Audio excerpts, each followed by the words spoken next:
खबरों के निष्पक्ष विश्लेषण के लिए सब्सक्राइब करें Jantantra TV and press the bell icon. Never miss any update.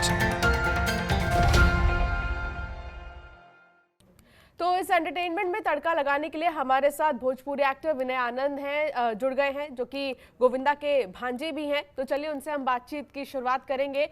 विनय आनंद जी, आपका बहुत बहुत स्वागत है जनतंत्र टीवी पर। जिस तरीके से लॉकडाउन में लोग एक तरफ बहुत ही ज्यादा बोर हो रहे हैं, स्ट्रेस फील कर रहे हैं, सबसे पहले तो कैसन बा और का हाल बा? जनतंत्र न्यूज़ चैनल देखे वाले सभी दर्शकन के विनय आनंद के प्रणाम। और अंशिका जी, बहुत अच्छा लगा आपने जो जो बातें कही, आप एकदम सही कह रही हैं। लॉकडाउन का समय चल रहा है, लोग सारे एक्टर्स जो हैं वो कुछ ना कुछ करके टाइम पास कर रहे हैं, क्योंकि एक्टर्स जो होते हैं वो बड़े सेंसिटिव होते हैं और उन्हें बस ये होता है कि इतना ज़्यादा आराम मिल जाना लॉकडाउन में, ये हम एक्टरों से बर्दाश्त नहीं होता, क्योंकि अक्सर काम करने की आदत है, आप जानती हैं, शूटिंग करते रहते हैं, कुछ ना कुछ करते रहते हैं, और इतना आराम मिल जाए कि आप कहीं जा नहीं सकते, ये बर्दाश्त के काबिल नहीं है। लेकिन बर्दाश्त करना होगा, क्योंकि देश की बात है, हेल्थ की बात है, सबको घर में रहना होगा। कोरोना से लड़ने का यही इलाज है कि सभी लोग घरे रहें और घर से बाहर मत निकलें। और इसी तरह से मैंने भी, अंशिका जी, अपना जो है टाइम पास करना, या आप कह लीजिए कि अपने प्रोफेशन से जुड़े रहने के लिए मैंने मेरे अभी 3 एल्बम्स रिलीज किए हैं जो मैंने गाए हैं, और देवी जी ने गाया है उसमें 2 गाना, जो कि बहुत अच्छा उसका रिस्पांस है यूट्यूब पे। और मेरी कंपनी है फ्लाइंग हॉर्सेस म्यूजिक एंटरटेनमेंट, उससे मैंने इसे रिलीज किया हुआ है दोनों गानों को। और ये रिलीज करने की वजह से as an actor, as an artist, मैं आपको क्या बताऊं, काफी मेंटल सपोर्ट मुझे मिला है कि ये इतने भारी दिन हैं देखा जाए तो, कि इसे हम सबको हंसते खेलते निकालना है। विनय जी, मैं दर्शकों को यही बताना चाहता हूँ कही है कि ये जो बहुत लॉकडाउन सीरियस मामला पीरियड है, इसे बहुत ही ज्यादा दुखी होकर नहीं निकालना है, इसे हंस कर खेल कर निकालना है। हर्षित सक्सेना हमारे साथ जुड़ गए हैं। हर्षित, मैं आपसे यही पूछना चाहूंगी, हाले दिल कैसे हैं आपके? लॉकडाउन कैसा चल रहा है? मैं बहुत बहुत नमस्कार करना चाहूंगा जनतंत्र टीवी के सारे व्यूअर्स को, और बहुत बहुत थैंक यू कहना चाहूंगा मेरे को इनवाइट करने के लिए। हाले दिल तो अभी ऐसे ही हैं कि बस आप घर के अंदर ही हो, और कहीं बाहर निकलना हो नहीं पा रहा है। एंड बहुत ज्यादा मैं माइथोलॉजिकल सीरियल्स देख रहा हूँ। रामायण हो गया, श्री कृष्णा हो गया, मैं यूट्यूब पे लगाता हूँ, अगर नहीं आता है तो वो देखता रहता हूँ। और मेरे को लगता है बहुत ज्यादा अपने कल्चर के बारे में, एंड जो आपके बेसिक बहुत सारी ऐसी चीजें हैं जो हम भूल गए हैं, वो सारी चीजें मैं वापस याद कर रहा हूँ। घर का अच्छा खाना खा रहा हूँ, और हर रात को मूवीज देख रहा हूँ, और सुबह लेट तक सो रहा हूँ और वापस उठ रहा हूँ, और यही चल रहा है। और अभी एक गाना है हम लोग जो बहुत जल्दी रिलीज करने वाले हैं, and it's a beautiful song. और ये ऐसा नहीं है कि जैसे बहुत सारे गाने बनाए गए हैं कोरोना को लेके, इट्स एक पॉजिटिव मैसेज है हमारे गाने के जरिए, जो भी हम आपका जरूर 3-4 सुनना दिन में चाहेंगे रिलीज। हर्षित, हम जरूर सुनना चाहेंगे आपसे, कौन सा गाना है वो और नहीं, उसके क्योंकि अभी वो वर्डिंग्स क्या गाना है? बिल्कुल वो गाना अभी रिलीज हुआ नहीं है, तो मैं उसको भी गा नहीं सकता अभी। आई थिंक 3-4 दिन में रिलीज हो जाएगा बस। लेकिन गाने के शब्द बहुत ही सिंपल से हैं, बस कुछ दिनों की बात है, ये हमारा हुक लाइन है। और इससे एक पॉजिटिव मैसेज जाता है, जो इतना ज्यादा आज की डेट में आप देखिए कि बहुत सारे लोग बहुत नेगेटिव हो गए हैं। जो जैसे मजदूर हैं हमारे, उनको ऐसा लगता है कि अब पता नहीं क्या होगा, और गरीब लोग हैं। सो मेरे को लगता है कि इससे एक अच्छा मैसेज जाएगा, और हम लोग म्यूजिशियंस हैं, और इसके अपने गाने के जरिए या लिखावट के जरिए ही हम लोगों को मैसेजेस दे सकते हैं, तो हम वही कर रहे हैं। लेकिन हर्षित, जब हमने ये पोस्ट डाला था कि आप कुछ ही देर में हमारे साथ जुड़ेंगे, तो हमारे कई ऐसे जी व्यूअर्स थे, कई ऐसे हमारे जी, दर्शक थे जो ये डिमांड कर रहे थे कि हर्षित से जरूर ये गाना गवाइएगा, हाले दिल। तो हम चाहेंगे कि आप हमारे व्यूअर्स के लिए ये गाना गाएं। बिल्कुल बिल्कुल, मैं आपके लिए ये गाना जरूर गाऊंगा।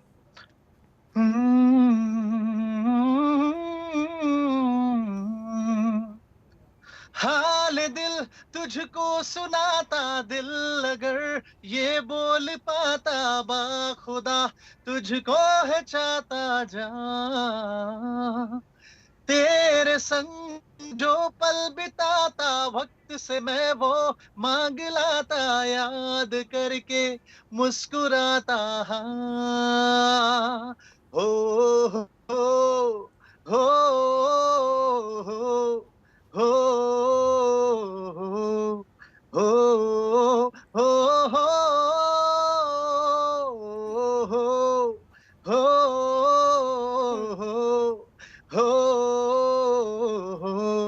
हो हो हो बहुत खूब हर्षित। और यही वजह है आपके इस गाने में इतनी सादगी है और इतनी इनोसेंसी है कि लोग आज भी इस गाने को उतना ही पसंद करते हैं जब ये रिलीज हुआ था। विनय, आप thank you very much. Acting हमेशा से करते आए हैं, लेकिन कई सारे ऐसे टैलेंट है आपके अंदर जो हिडन है। आप कॉमेडी भी करते हैं, आप गाना भी गा लेते हैं, आप एक्टिंग भी कर लेते हैं। आपसे कॉमेडी के लिए तो 2-3 लाइन मैं जरूर सुनना चाहूंगी। अभी कॉमेडी फिल्में तो बहुत की, हिंदी में की, भोजपुरी में की, लेकिन जो सबसे चर्चित सिनेमा मेरी जिंदगी में रहा है वो रहा है आमदनी अठन्नी खर्चा रुपया। तो उसका डायलॉग एक सुनाऊंगा जो कि मुझे डायलॉग भी नहीं लगता, लेकिन पता नहीं लोग इसे इतना क्यों पसंद करते हैं। कि सीन ये था कि हमारी पत्नियों से हमारी लड़ाई हो रही है और वहाँ पे जॉनी लीवर जी हैं और चंद्रचूड़ सिंह और मैं, और लड़ाई हो रही है और एक पत्थर आके मेरे सर पे लगता है और मैं बोलता हूँ कि मेरी पत्नी जितनी पढ़ी लिखी है उतनी बड़ी पत्थर से मारा है मुझे। तो ये लोगों को बड़ा अच्छा लगता था कि जितनी पत्नी पढ़ी लिखी है उतनी बड़ी ईंट से मारा है, देखो खून निकाल दिया, हे भगवान। तो चंद्रचूड़ बोलता है अच्छा हुआ थोड़ा और ज़्यादा पढ़ी लिखी नहीं है, अगर और ज़्यादा डिग्री होती तो पता नहीं किससे मारती तुझे। तो कॉमेडी की बात क्या कहूँ, हमारे खून में है, गोविंदा जी हो गए, मैं हो गया, कृष्णा हो गया। ये सिंगिंग वाला जो मैटर है ये भी हमारे ब्लड में रहा है। निर्मला देवी जी ठुमरी गायिका रही मेरी नानी, इसलिए पता नहीं शायद इसलिए ये गायकी भी आ गया। और हर्षित भाई को सुन रहा था, इतना अच्छा लगा कि he is such a professional singer और इतना मजा आया सुन के कि मैं भी एज एन एक्टर अभी आपको गा के सुनाऊंगा तो पता नहीं हाउ ही विल रिएक्ट। नहीं, हम चाहेंगे कि आप जरूर इसमें अपना तड़का जरूर डालें। और कई सारे ऐसे भोजपुरी गाने हैं जिसमें आपने आवाज भी दी है, तो जरूर हम सुनना चाहेंगे, आप सुनाइए। ठीक है, मैं सुनाता हूँ। एक जो अभी गाना रिलीज हुआ है मेरा और देवी जी का, तो फीमेल की लाइन है ये पहले। मंगवा द सुट पटियाला, पहिरा द चश्मा काला, सैया बना द बेबी डॉल हो। मंगवा द सुट पटियाला, पहिना द चश्मा काला, सैया बना द बेबी डॉल हो। सुन पगली ई डिमांड थोड़ा कम बा, हम बानी साते तो फिर का गम्बा, कुछो खरीदल देखब ना बिल, ई जान तोहरे ह दिल, आवर रच रच के बना दी परिहूर, हम तोहर जहरी तो हमर कोहिनूर, रेम्बो के रसगार के लगा दी होटल लिया, सितारा सब जोड़ के तो ये जो गाना है ये पूरा एक बहुत बड़ा रैप है। और सैया बना द बेबी डॉल हो हमारे दर्शक भोजपुरी में बहुत पसंद कर रहे हैं। और एक गाना मेरा बहुत फेमस हुआ वहाँ पे जो कि हाँ, जेहिया से लाइल भी या सेल्फी मोबाइल, जेहिया से लाइल भी या सेल्फी मोबाइल, व्हाट्सएप पे चेंज करे रोज प्रोफाइल, अपन सोशल नेटवर्किंग बढ़ावतिया हो, अपन सोशल नेटवर्किंग बढ़ावतिया हो, कई के वीडियो कॉल लोकेशन दिखावतिया हो। बहुत तो खूब, ये बहुत खूब, एक गाना बहुत बड़ा खूब लोगों विनय ने जी। पसंद किया। तो बस हर्षित, कुछ पाने के लिए कुछ खोना पड़ता है। आपने अपने ड्रीम को कंप्लीट करने के लिए बहुत कुछ खोया है, बहुत संघर्ष, बहुत ज्यादा स्ट्रगल आपकी लाइफ में रहा है। लेकिन ये मैं जरूर सुनना चाहूंगी आपसे, लेकिन उससे पहले कोरोना वॉरियर्स के लिए कुछ गाना गा दीजिए।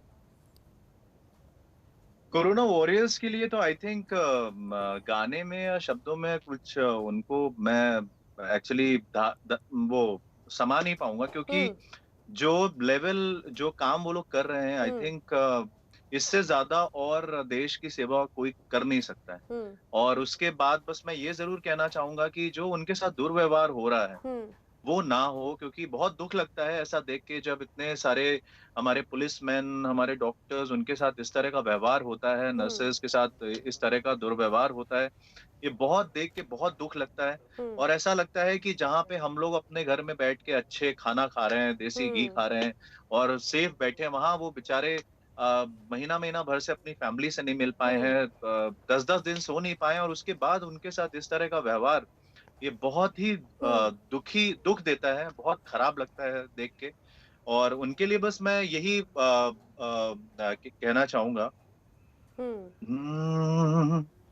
बार बार हाँ बोलो यार, हाँ अपनी जीत हो उनकी हार, हाँ हे बार बार हाँ बोलो यार, हाँ अपनी जीत हो उनकी हार, हाँ कोई हमसे जीत न पावे, चले चलो चले चलो, रुक जावे जो टकरावे, चले चलो बार बार हाँ बोलो यार, हाँ अपनी जीत हो उनकी हार, हाँ यही मैं बोल बहुत सकता खूब, हूँ, क्योंकि बहुत खूब, इससे बिल्कुल। अच्छा और और कुछ नहीं देखिए हो एक ऐसा सकता है। अभी टाइम है कि जहां पर सबको मोटिवेशन की बहुत ही ज़्यादा ज़रूरत है, और ख़ास तौर पर जी जैसा कि आपने कहा जी कि पुलिस, डॉक्टर, जितने भी सफाई कर्मी हैं, स्वास्थ्य कर्मी हैं उन्हें।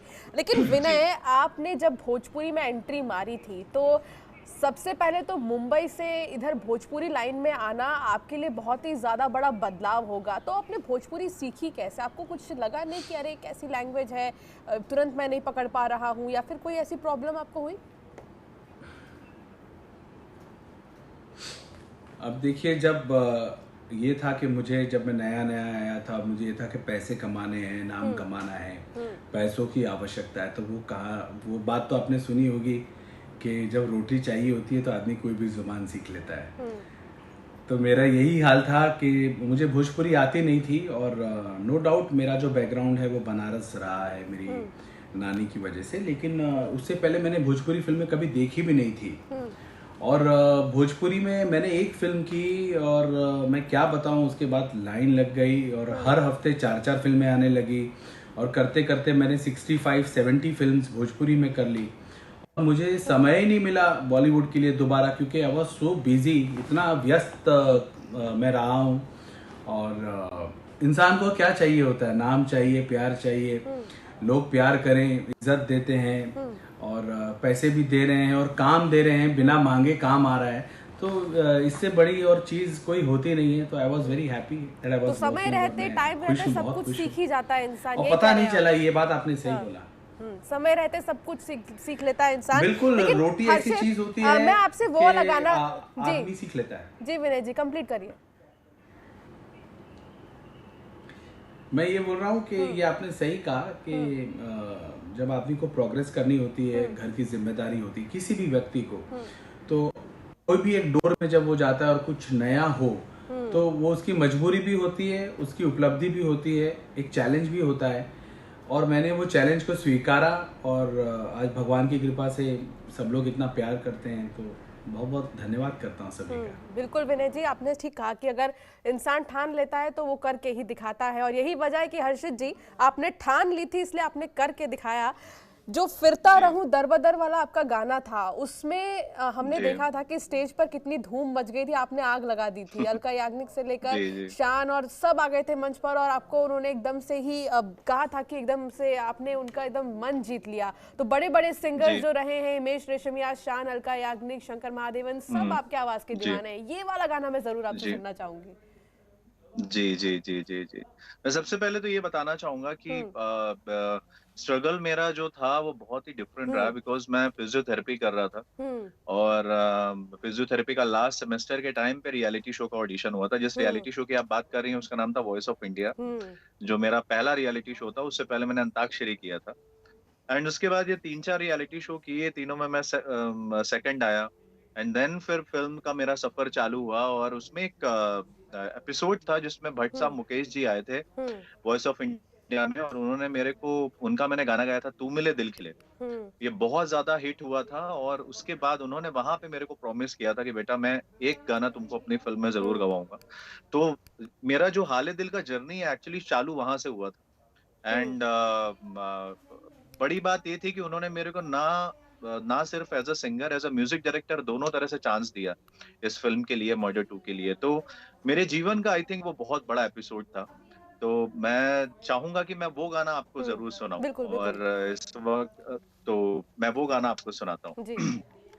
हम्म, हम्म, हम्म, चंदा तुझे ओ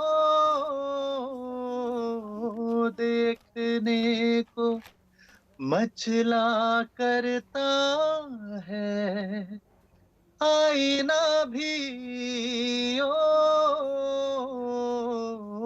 दीदार को तरसा करता है, हम्म। इतनी हंसी कोई नहीं, इतनी हंसी कोई नहीं, हुस्न दोनों जहां का एक तुझ में सिमट के आया, तू मिले दिल खिले, और जीने को क्या चाहिए, ना हो तू उदास, तेरे पास पास मैं रहूंगा जिंदगी भर, ना हो तू उदास, तेरे पास पास मैं रहूंगा जिंदगी भर, सारे संसार का प्यार मैंने तुझी में पाया, तू मिले दिल खिले, और जीने को क्या चाहिए। बहुत खूब, बहुत खूब। थैंक मैं यू। तो खो गई जैसे आपके गाने में ही। लेकिन लगातार जैसे कि हम कह रहे हैं हमारे व्यूअर्स को भी कि एक संघर्ष बहुत ही ज़्यादा ज़रूरी भी है लाइफ में। एक तरफ जहाँ जी इजीली लाइफ जी को नहीं चलाया जा सकता है, जब स्ट्रगल आती है जी तो ही हम कुछ भी सीखते हैं। लेकिन विनय जी जी, जैसा कि आपने भी 60 फिल्में लगभग की है, हिंदी और भोजपुरी को मिला ले तो कई सारे स्ट्रगल आपने भी देखा होगा। मेरा सवाल ये है कि जब आप भोजपुरी फिल्में करते थे तो फिर कैसे जी। आप सेट पर ढल जाते थे और कैसे आपका काम वहां पर चलता था, वो कुछ शेयर करिए। स्ट्रगल तो इतना ज़्यादा किया कि ऐसा लगता है कि 20 साल में गल गए हों स्ट्रगल कर करके। लेकिन जब सक्सेस मिलती है तो अच्छा लगता है कि जब इतना काम और इतना नाम और शोहरत जब मिल जाती है, जिसके पीछे आप भागते रहते हो पागलों की तरह, और जब वो आपको मिलता है तो एक बहुत अच्छा सेटिस्फेक्शन होता है और बड़ा अच्छा लगता है। मैं क्या बताऊं आपको कि काम आता है तो ये कोई भी आर्टिस्ट जो सुन रहे होंगे, हर्षित जी भी बैठे हुए हैं, आप भी एंकर हैं, अच्छी एंकर हैं, आर्टिस्ट है अंदर से, तो आप समझ सकती है कि किसी भी व्यक्ति को जब जीवन में किसी भी लेवल पे काम मिलता रहे, काम मिलने का मतलब ये नहीं कि कोई भी आर्टिस्ट कोई भी रुपए में पैसे में काम कर लेगा या उसे पसंद आना चाहिए। मुझे ये था कि मुझे जो काम मिल रहा है उससे मैं संतुष्ट हूँ। अच्छे रोल्स मिल रहे थे, अच्छे रोल्स नहीं मिल रहे थे तो तकलीफ हो रही थी, लेकिन जब भोजपुरी में उस लेवल के रोल मिलने लगे जो कि एक सुपरस्टार को मिलते हैं तो मुझे अच्छा लगने लगा। यही था कि हाँ चलो, लैंग्वेज अलग है, इसे हिंदी के दर्शक शायद ना देख पाए लेकिन भोजपुरी की जनता इतनी ज्यादा है, इसकी अपनी खुद की ऑडियंस है और लोग देख रहे हैं और इतना प्यार और प्रेम मिल रहा है, तो एक सेटिस्फेक्शन था। बिल्कुल, कोई शक नहीं, बिल्कुल विनय जी। लेकिन मैं ये नहीं कहूँगी कि सिर्फ भोजपुरी व्यूअर्स ही देखते हैं आपकी मूवी, क्योंकि अब बहुत सारे ऐसे हिंदी लोग हैं, कई सारे ऐसे अदर लैंग्वेज के लोग हैं जो मोस्टली 2 से 3-4 लैंग्वेज तो जान ही गए हैं, तो सब देखते ही हैं और सब यही पूछ रहे हैं कि अपकमिंग फिल्म आपकी कौन सी होगी। वो भी मैं आपसे जानना चाहूंगी क्योंकि मेरे पास समय की कमी है। मैं जाते जाते हर्षित जी से वो आखिरी गाना सुनना चाहूंगी। हर्षित जी, फौरन सुना दीजिए वो गाना। कौन सा? फिरता रहूं दर बदर? हाँ। बाप रे, इतना हाई सॉन्ग है। मैंने जब वहां गाया था तो बहुत ही वो हाई हाई पिच सॉन्ग है, इसलिए मैं थोड़ा अवॉइड कर रहा था गाना। लेकिन ठीक है, मैं आपके लिए सुनाता हूँ। फिरता रहूं दर बदर, मिलता नहीं तेरा निशान हो के जुदा, कब मैं जिया तू है कहाँ, मैं कहाँ तेरी यादों में खोया रहता हूँ, मुझको डसती है तन्हाइयाँ, फिरता रहूं दर बदर मिलता नहीं, तेरा निशान हो के जुदा, कब मैं जिया तू है कहाँ, मैं कहाँ तेरी यादों में खोया रहता हूँ, मुझको डसती है तन्हाइयाँ। बहुत खूब हर्षित जी। और देखिए यही वजह थी कि मैं बार बार ये गाना सुनना चाह रही थी, क्योंकि इसमें जो डिसेंसी और इनोसेंसी है कहीं ना कहीं वो बहुत ज़्यादा अट्रैक्ट करती है। सिर्फ मुझे ही नहीं, बहुत सारे ऐसे व्यूअर्स हैं जो ये डिमांड कर रहे थे। विनय जी आपसे भी अब यही मैं चाहूँगी कि आप दोनों को यही बोलूँ कि जितने भी लोग हैं आप भी अपील करिए सबसे कि सब घर पर रहें, सेफ रहें। और क्योंकि मेरे पास समय की कमी है तो दोनों को ही मुझे शुक्रिया करना होगा। बहुत बहुत शुक्रिया जनतंत्र टीवी को समय देने के लिए। तो इसी के साथ लॉकडाउन में आपने देखा कि किस तरीके से सेलिब्रिटीज अपना टाइम पास कर रहे हैं, तो आपसे भी यही अपील है कि आप अपने घर पर रहें और सुरक्षित रहें। इस खास बुलेटिन में फिलहाल इतना ही। आप देखते रहिए जनतंत्र टीवी। नमस्कार। खबरों के निष्पक्ष विश्लेषण के लिए सब्सक्राइब करें Jantantra TV and press the bell icon. Never miss any update.